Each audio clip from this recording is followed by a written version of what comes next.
Good morning mga kabuting ting. Meron tayong i-repair ngayon. Desktop siya. So ito. Ang specs niya ay i5 9th Gen. So ang problema nito, pag sinaksak mo, may power naman siya. So nakuha mo nga to. Sasaksak ko lang ha. Wait lang.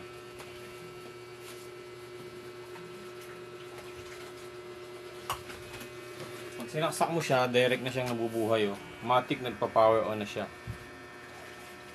So tingnan mo to. Meron, hindi ko pa siya pinipress yung power button, meron na siya. Tapos siya nagbubuto. Tapos ito, kung mapapansin nyo, meron tayong ilaw rito. No, yun, nawala. Ayan, nagkaroon ulit. Nagre-response naman siya, pero wala siyang display. So, siguro, ayan o. Gusto niyang bumukas pero walang display eh. So, yan. Hopefully basic lang to. Check natin ha. Baka kailangan lang natin maglinis sa loob. So ngayon, bubuksan natin tong desktop sa loob. Marami na akong na-repair na ganyan. Sana yung problema niya kagaya lang din ng mga na-repair ko.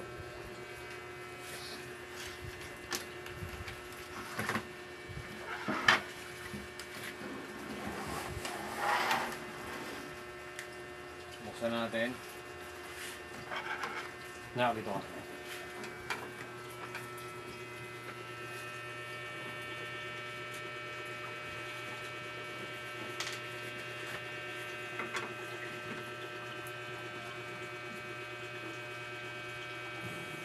Ibang klase itong CPU na ito, laki.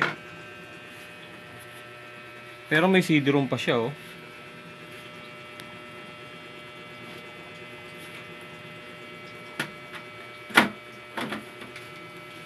Yun. Yung processor niya, medyo modelo pa kasi i5 9th Gen. Pero yung loob, try muna natin siyang linisin mga buting ha.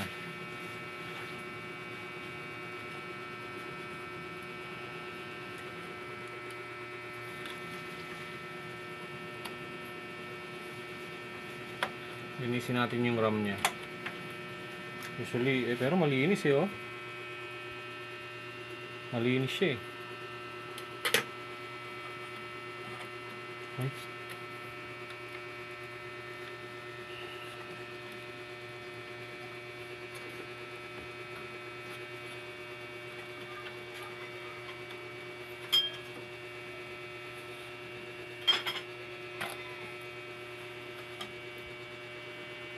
Ito, medyo marami. Linisin natin to. Yan.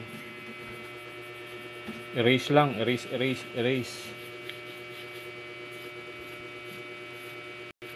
So, yung mga ganito, ang alam ko, basic lang to Pero, tingnan natin kung mabubuhay.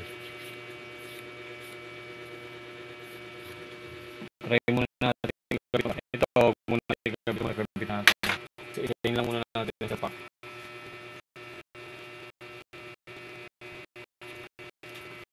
Dito na. Dito. Medyo marumi na rin yung computer niya Kaya natin kabit yan. Then buhayin muna natin. Tingnan natin kung magkaka-display na.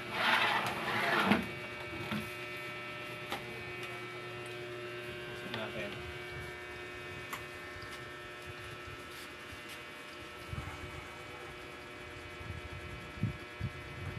Ibang klase ito, hindi na pinipress yung power button, automatic nabubuhay na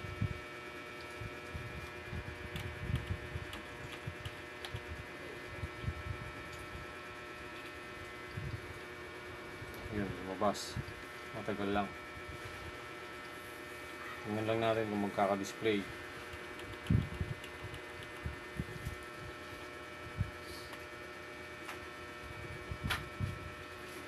So, wala pa rin.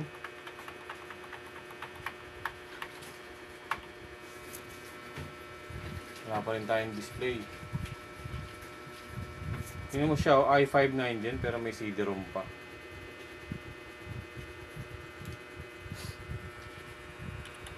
Wala pa rin tayong display. Try natin linisin yung ano, yung GPU niya.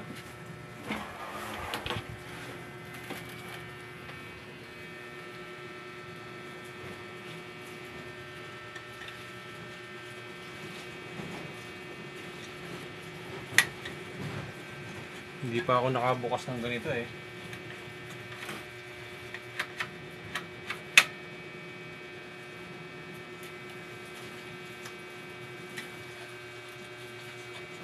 Ano kaya yung lock nito? Yun.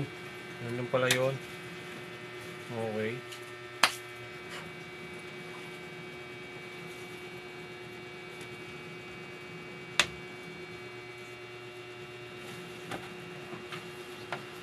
Hindi ko pa natanggal. Tanggalin muna natin ito. Linisin natin. So yun ha. Kapag walang display sa unang memory na sinalpak mo, pwede naman natin ikabit yung pangalawa. Pero since display pinag-uusapan natin, tingnan muna natin, linisin muna natin si GPU niya or yung video card. Ang dumi ng ano niya oh. Computer niya, daming alikabok. So pag to display, ibig sabihin, ang problema dito sa ano niya, GPU. Pero pag hindi pa rin, yun ang tanong. Ano ang problema ng computer niya?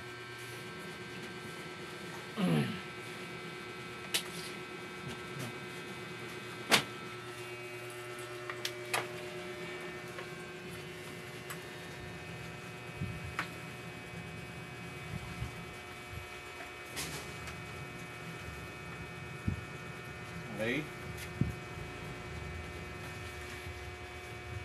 Try natin siya ulit ikabit.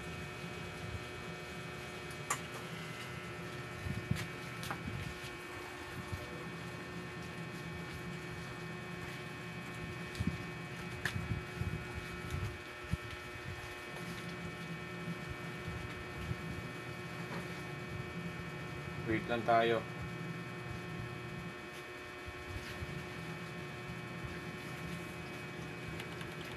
So, nagre-respond siya oh. Pero walang display. Dapat meron na yan.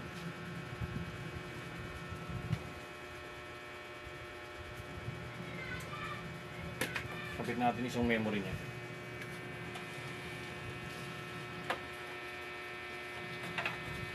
Try natin yun. Isa-isa lang muna tayo.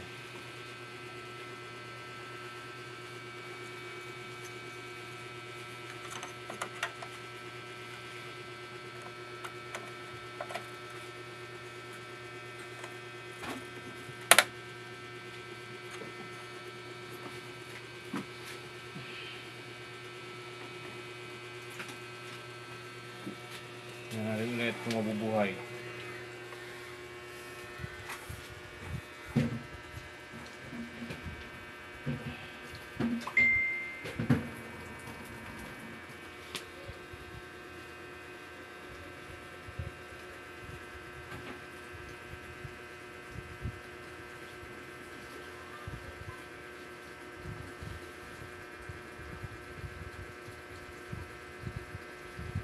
Medyo matagal siya display.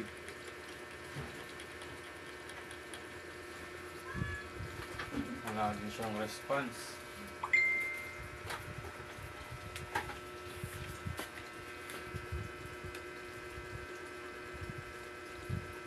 So napalitan na natin na paglipat-lipat na natin yung ano niya, yung memory niya.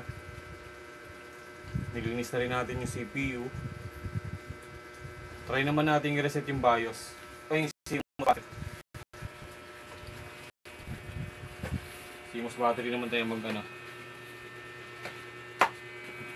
Wait lang ha. Kumain ko lang yung tweezer ko. So dito,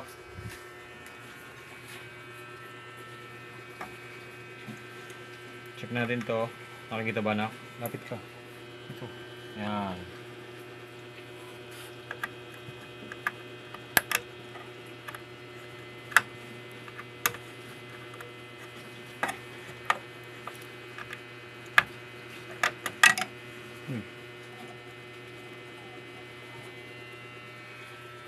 Reset natin tong CMOS battery niya. Hindi yan, ito.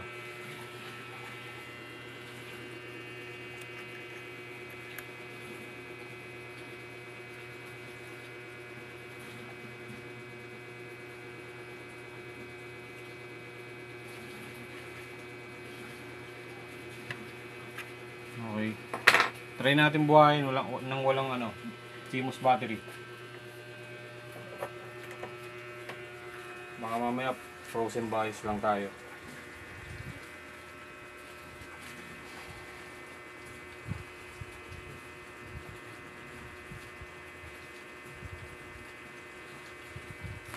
DDR ano ba to? DDR4 yata ito. DDR4 nga ito.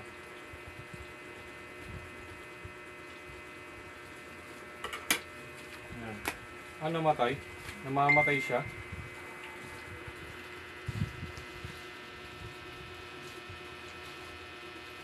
Oh, nag-auto on and off.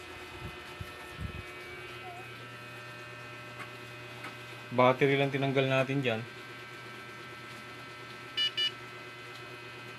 Yun, dapat display ka, tumunog ka na eh.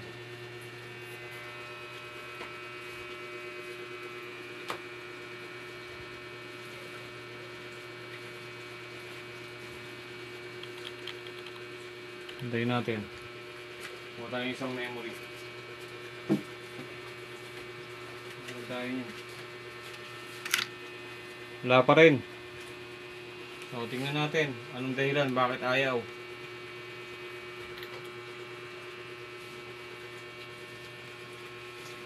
Testerin muna natin itong ano niya. Pero dapat mabubuhay na yan eh. Kung CMOS battery lang, kung frozen lang yung bias niya eh. CMOS battery. Okay, ang battery nito, meron siyang 3.0. So, good to good.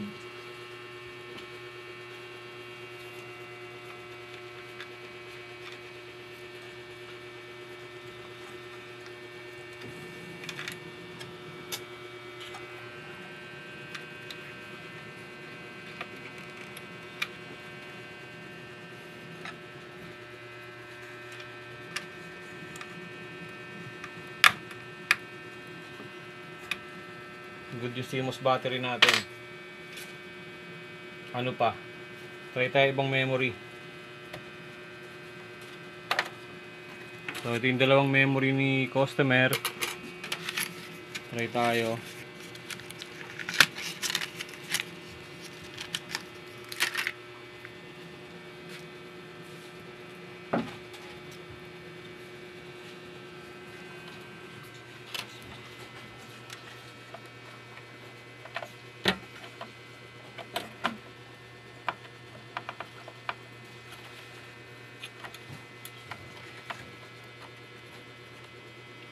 Dito ito. Baliktad.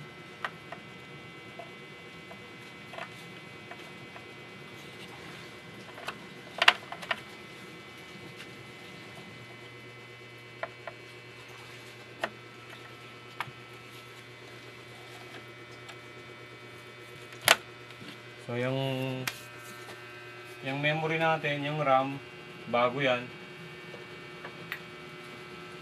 Tingnan natin mabubuhay. Pag di pa rin siya nabubuhay, ibig sabihin hindi siya memory issue.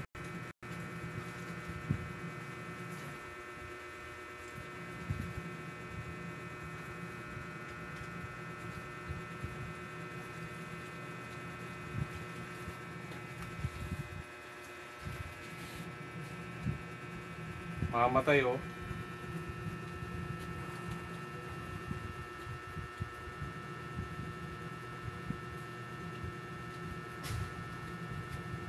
Nag-auto restart siya.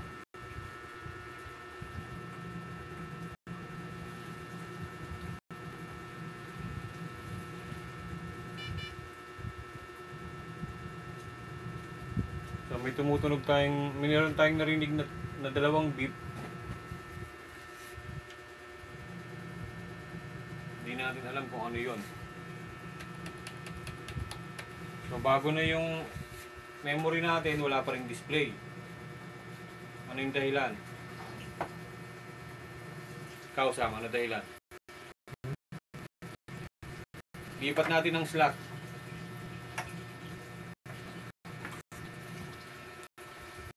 Tinatanong ko yung cameraman ko eh. Ano dahilan? Baka may idea ka, boss. Ha? Wala kang idea?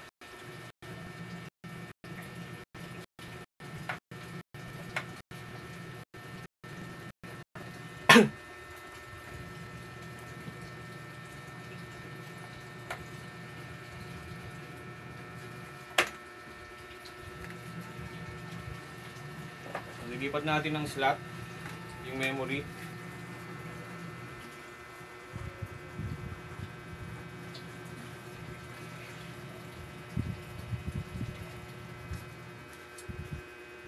Lapit ka rito, kuya. Tingnan mo rito. Yan. Meron kasi tayong cameraman eh. So yun, may ilaw na. Nagre-response pa rin siya. Ang tanong, ba't ayaw niya pa rin mag-display? Kung hindi siya memory, hindi siya video card, nireset na natin si CMOS battery. It's either SSD niya may problema or yung hard disk. Ito.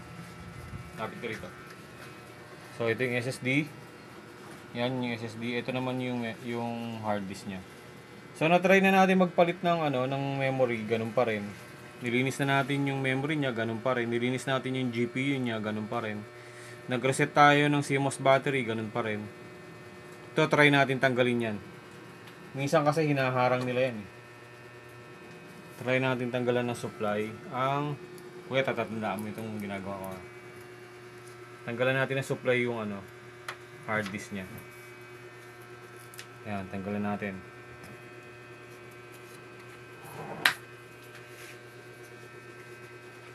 Tanggal natin yung hard disk. Sige, tingnan natin.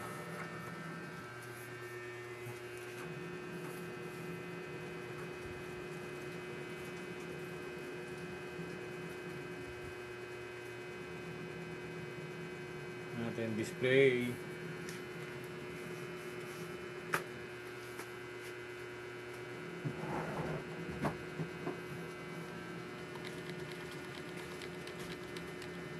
Alam ko buhay naman tong natin eh.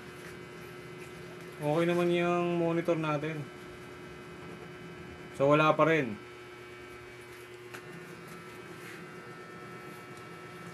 Wala pa rin dumi-display. Meron pa tayong isa. Tanggalin natin tong SSD niya. Ito. Hindi kasya.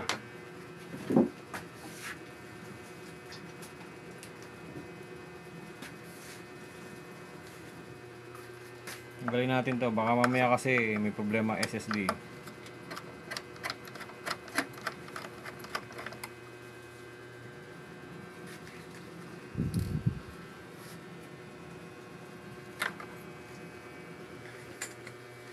Tanggal na SSD. Try natin ikabit ulit.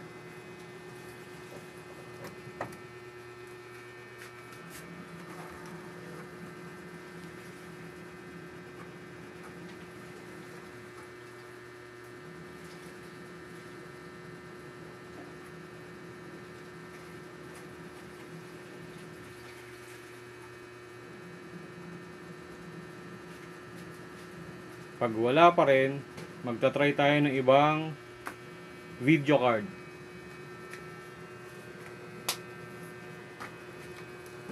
Bakit ayaw niya mag-display? Pero nagwo-work eh. Nagre-response yan yung ilaw. Baka monitor daw. Sige, bigyan natin ng benefit of the doubt yung cameraman natin. Baka nga naman daw monitor lang.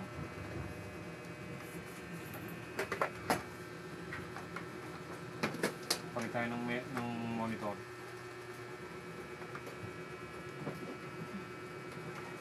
Pwedeng monitor din natin. Diba? Pero buo to eh.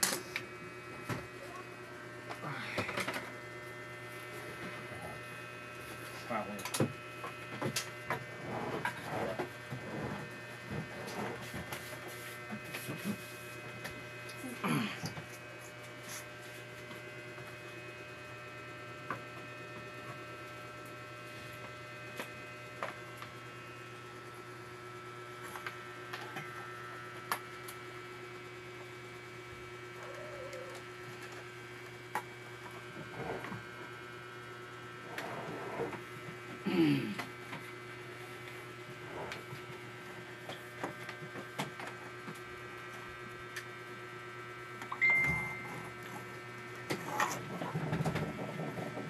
Yan, lumabas yung AOC logo ha.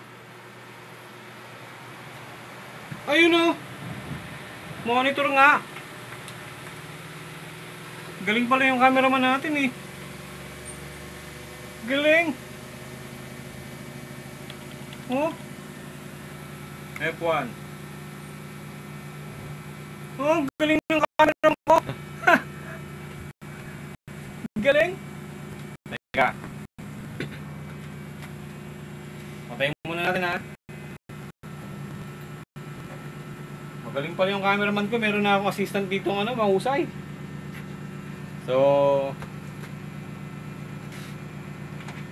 kabit natin isa-isa.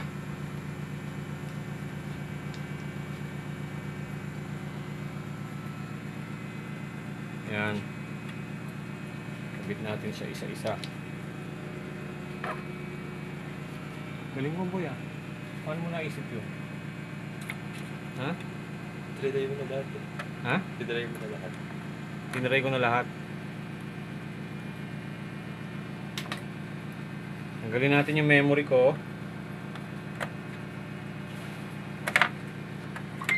Yan. Kakabit natin ngayon yung lahat ng memory niya.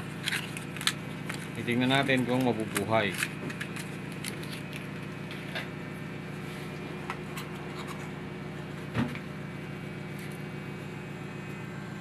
Dapat ang memory, ilang gig ba to?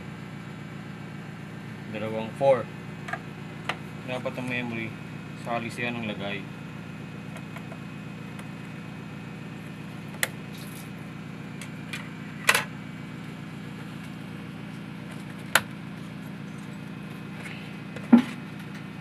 Ito sa kabilang channel yung isa.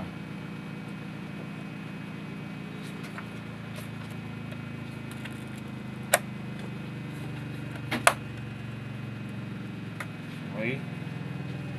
Kapit natin yung hard drive ni customer. Kapit natin yan.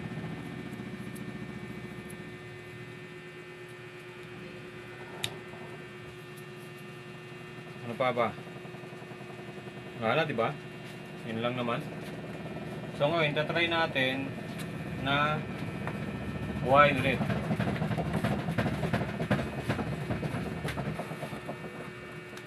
Ito mo, pakita mo rito. Ah. Linis, no?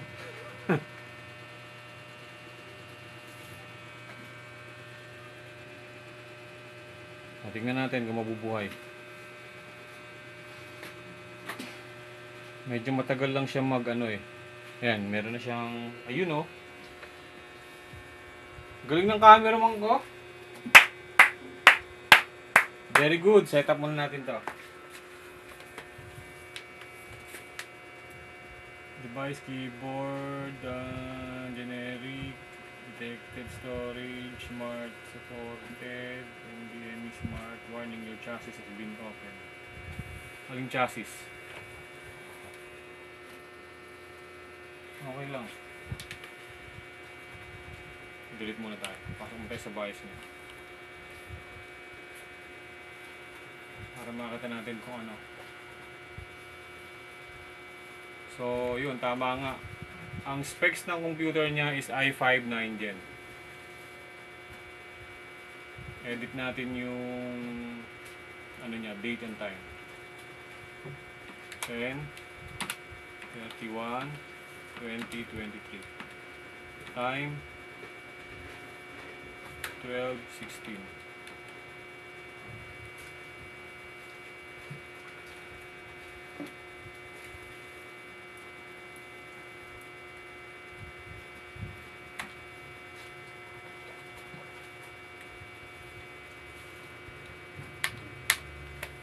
Hindi natin makapasok sa Windows.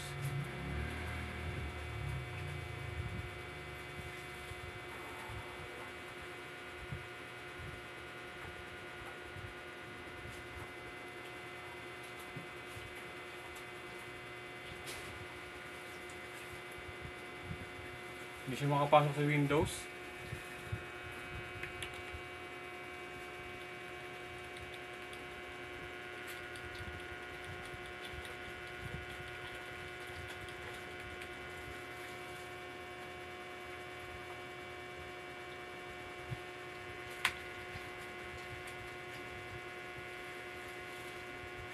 So ayun,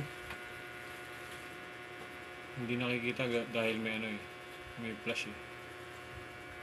It looks like Windows didn't load. Restart natin.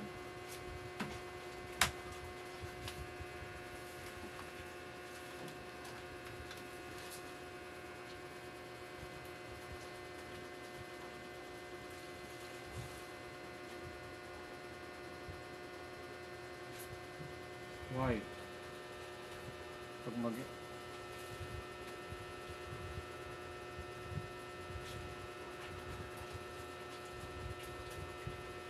okay naman siya. F1.